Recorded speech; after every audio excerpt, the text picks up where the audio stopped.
आज के इस वीडियो में हम जानेंगे वैलेंस बॉन्ड थ्योरी के बारे में, यानी संयोजकता बंध सिद्धांत। इसके तहत हम चर्चा करेंगे वैलेंस बॉन्ड थ्योरी की हिस्ट्री, पोस्टुलेट्स, उसकी एप्लीकेशंस और अंत में बात करेंगे कि वैलेंस बॉन्ड थ्योरी की लिमिटेशंस यानी कि सीमाएं क्या है। सबसे पहले बात करते हैं संयोजकता बंध सिद्धांत के इतिहास की। इसमें हम बात करेंगे कि संयोजकता बंध सिद्धांत का उद्भव कैसे हुआ, क्यों इसकी जरूरत पड़ी। यह हमें भली भांति अब तक ज्ञात हो चुका है कि रासायनिक बंध किस तरह से बनते हैं। उसके लिए जो लुईस का दृष्टिकोण था, लुईस की जो अप्रोच थी, वह बंधों को, बॉन्ड्स को पूर्णतः नहीं समझा पाई। इसके अतिरिक्त VSEPR थ्योरी यानी valence shell electron pair repulsion, संयोजकता कोश इलेक्ट्रॉन युग्म प्रतिकर्षण सिद्धांत, उसके भी अनुप्रयोग, उसकी भी एप्लीकेशंस बहुत ही कम थी। और ये सिद्धांत जटिल अणुओं की क्या ज्यामिति होगी, उसका पूर्वानुमान करने में विफल रहे। इन सारी बातों का हल निकालने के लिए जर्मन भौतिकविद वॉल्टर हेनरिक हिटलर और फ्रिट्ज वॉल्फगैंग द्वारा संयोजकता बंध सिद्धांत प्रस्तावित किया गया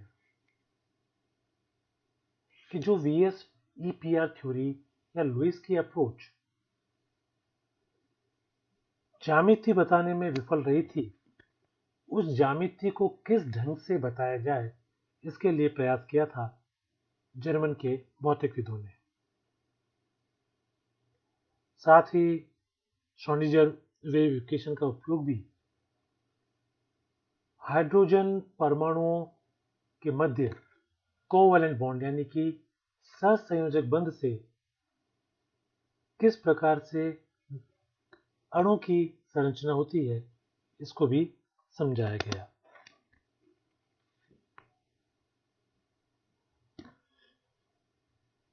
वैलेंस बॉन्ड थ्योरी यानी कि संयोजकता बंध सिद्धांत के अनुसार दो हाइड्रोजन एटम मिलकर हाइड्रोजन का अणु किस तरह से बनाएंगे, यह दर्शाया गया है। चित्र में आप देख पा रहे होंगे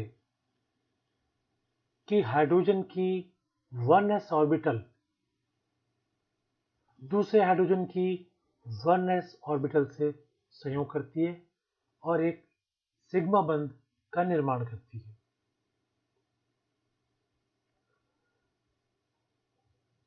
संयोजकता बंध सिद्धांत जो है, वो किसी भी परमाणु के इलेक्ट्रॉनिक विन्यास,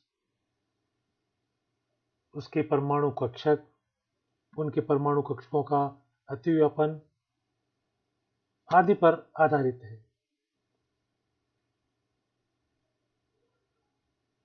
परमाणु कक्षक की जब ओवरलैपिंग होती है तो रासायनिक बंध बनते हैं, और जब ये बंध बन जाता है तो बंध का जो क्षेत्र है उसमें इलेक्ट्रॉनों को लोकलाइज किया जाता है। यह सिद्धांत परमाणु कक्षों के अतिव्यापन की बात करता है, और परमाणु कक्षकों के अतिव्यापन के बाद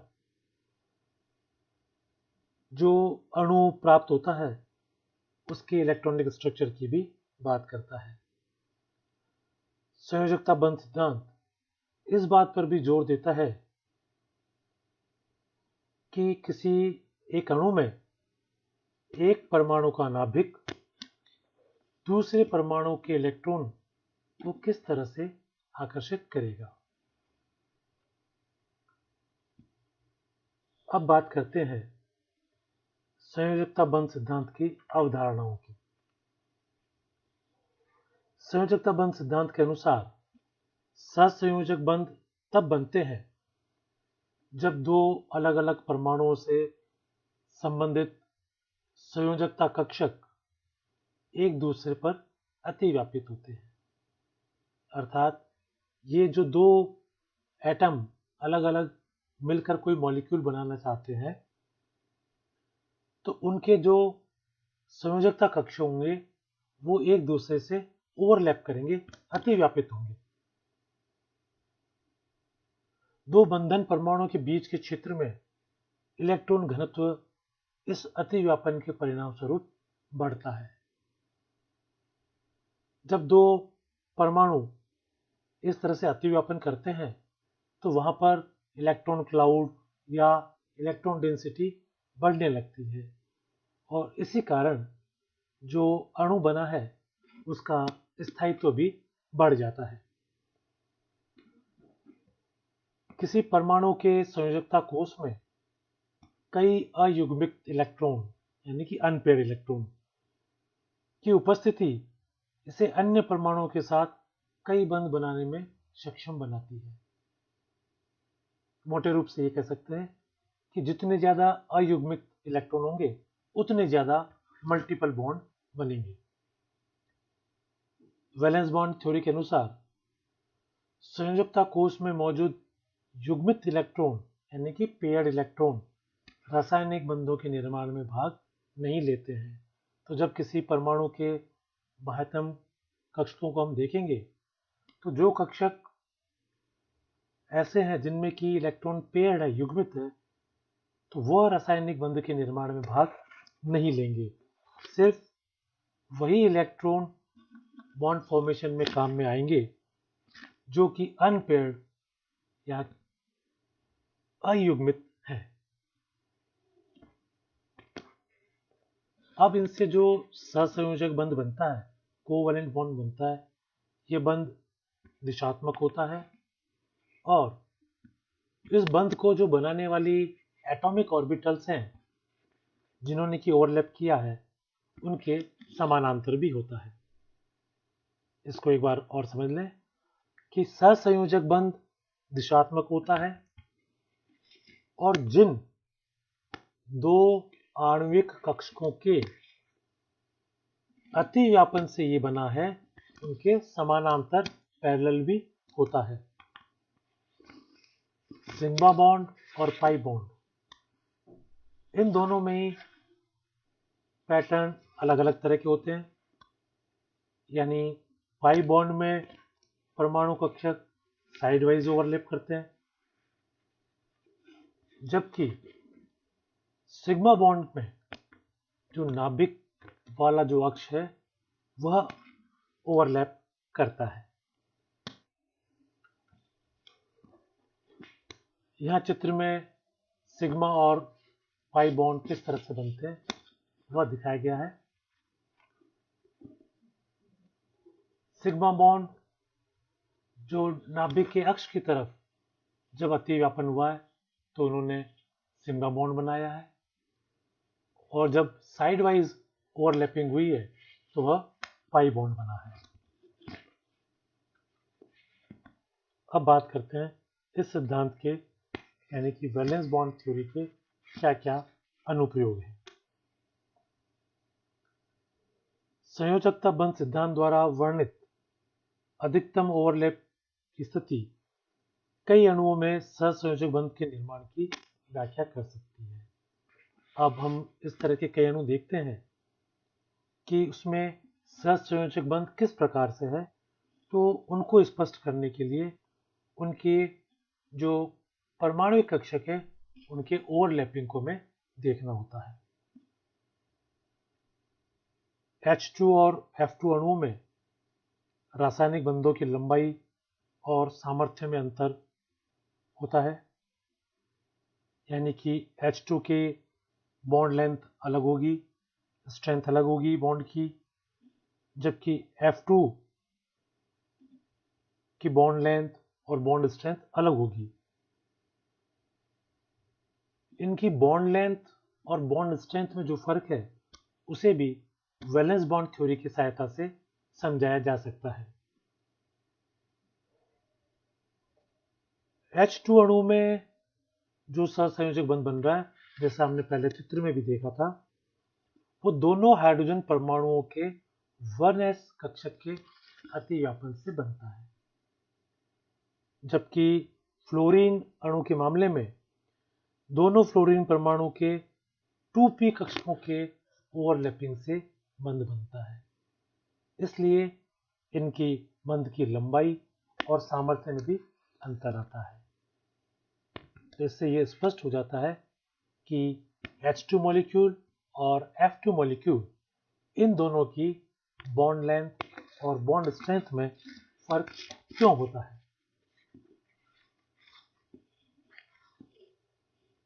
इस तरह के स्पष्टीकरण होने के बावजूद भी वैलेंस बॉन्ड थ्योरी की अपनी कुछ सीमाएं, लिमिटेशंस हैं। अब उन पे बात करते हैं।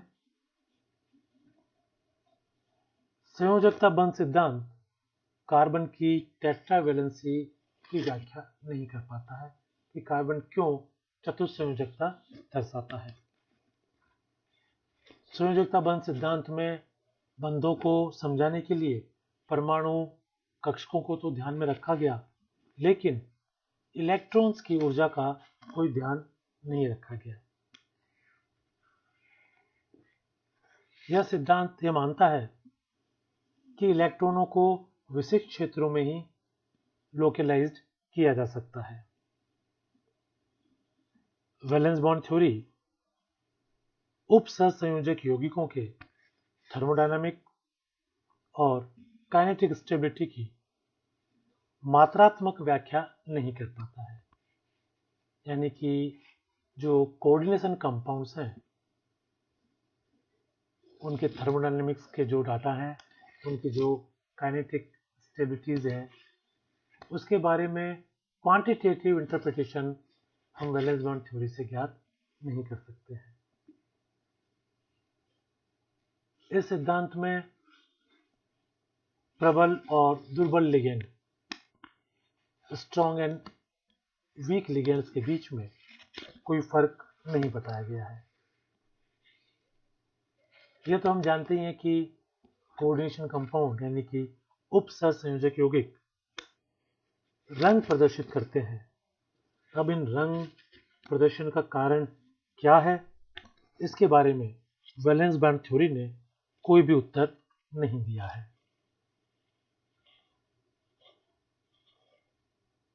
संकुलों के जो अलग अलग प्रकार के गुण हैं, जैसे चुंबकीय गुण, इलेक्ट्रॉनिक गुण, स्पेक्ट्रोस्कोपिक गुण, इन सब की भी व्याख्या वैलेंस बॉन्ड थ्योरी की सहायता से नहीं की जा सकती। यह सिद्धांत कोऑर्डिनेशन कंपाउंड्स यानी कि उपसहसंयोजक यौगिकों में बंध का गुणात्मक वर्णन कर सकता है, मात्रात्मक वर्णन नहीं कर सकता। यह सिद्धांत संकुलों के ऑप्टिकल अवशोषण स्पेक्ट्रा के लिए भी कोई उत्तर नहीं दे पाता है। इस सिद्धांत ने मैग्नेटिक डाटा यानी कि चुंबकीय आंकड़ों के आधार पर आयनिक और सहसंयोजक संरचनाओं के बारे में गलत निष्कर्ष भी दिए हैं। यह सिद्धांत अलग अलग संरचनाओं की सापेक्ष ऊर्जाओं की मात्रा या संरचनाओं के पूर्वानुमान करने में असमर्थ है। अर्थात वैलेंस बॉन्ड थ्योरी से हम अलग अलग जो संरचनाएं बनती है, उसके बारे में कोई भी प्रेडिक्शन नहीं कर सकते हैं। इस सिद्धांत में डी ऑर्बिटल्स के विभाजन को बिल्कुल भी ध्यान में नहीं रखा गया है। यह आंतरिक कक्षीय संकुल और बाह्य कक्षीय संकुलों के निर्माण की व्याख्या भी नहीं कर पाता है। संयोजकता बंध सिद्धांत अयुग्मित इलेक्ट्रॉनों की संख्या को निर्दिष्ट करने से परे चुंबकीय व्यवहार के पूर्वानुमान या व्याख्या करने की कोई संभावना प्रदान नहीं करता है। अर्थात अयुग्मित इलेक्ट्रॉन से चुंबकीय व्यवहार कैसा होगा, इसके बारे में पूर्ण रूप से नहीं बताया जा सकता। और किसी संकुल की स्टीरियोकेमिस्ट्री का अयुग्मित इलेक्ट्रॉनों से संबंध जो इस सिद्धांत में बताया गया वह भी भ्रामक है। अब एक उदाहरण से इस चीज को और स्पष्ट करते हैं। यह माना गया है कि DsP2 संकरण द्वारा बने निकल के सभी कॉम्प्लेक्स वर्गाकार समतलीय तथा डायमैग्नेटिक थे, स्क्वायर प्लेनर एंड डायमैग्नेटिक। जबकि sp3 संकरण से अगर निकल के कॉम्प्लेक्स बनते हैं तो वह टेट्राहेड्रल और पैरामैग्नेटिक होते हैं। तो वैलेंस बॉन्ड थ्योरी ने हमें ये बताया कि अगर निकल के कॉम्प्लेक्स DsP2 संकरण से बनेंगे तो वह स्क्वायर प्लेनर तथा डायमैग्नेटिक होंगे, और जब sp3 संकरण से बनेंगे तो वह टेट्राहेड्रल और पैरामैग्नेटिक होंगे। लेकिन कुछ एक्सरे स्टडीज से यह पता चला है कि स्क्वायर प्लेनर निकल कॉम्प्लेक्स भी पैरामैग्नेटिक हो सकते हैं, जबकि संयोजकता बंध सिद्धांत के अनुसार स्क्वायर प्लेनर कॉम्प्लेक्स को डायमैग्नेटिक होना चाहिए। तो एक्सरे विवर्तन ने यह सिद्ध किया है कि कुछ स्क्वायर प्लेनर कॉम्प्लेक्स पैरामैग्नेटिक भी होते हैं। इस सिद्धांत के अनुसार इलेक्ट्रॉन को उच्च ऊर्जा के रिक्त कक्षक में भेजा जाता है। इलेक्ट्रॉन्स को जब ओवरलैपिंग होती है ऑर्बिटल्स की, तो इलेक्ट्रॉन को उच्च ऊर्जा वाले रिक्त कक्षक में भेजा जाता है। और जब किसी इलेक्ट्रॉन को उच्च ऊर्जा वाले स्तर पर भेजेंगे तो उसके लिए बहुत ही ज़्यादा मात्रा में ऊर्जा की आवश्यकता होगी, और इतनी ज़्यादा मात्रा में ऊर्जा का अवशोषण फेवरेबल नहीं होता है। तो आज के इस वीडियो में हमने जाना कि संयोजकता बंध सिद्धांत क्या है, उसका क्या इतिहास रहा है, उसकी क्या अवधारणाएं हैं, उसके क्या अनुप्रयोग हैं और उसकी क्या सीमाएं हैं।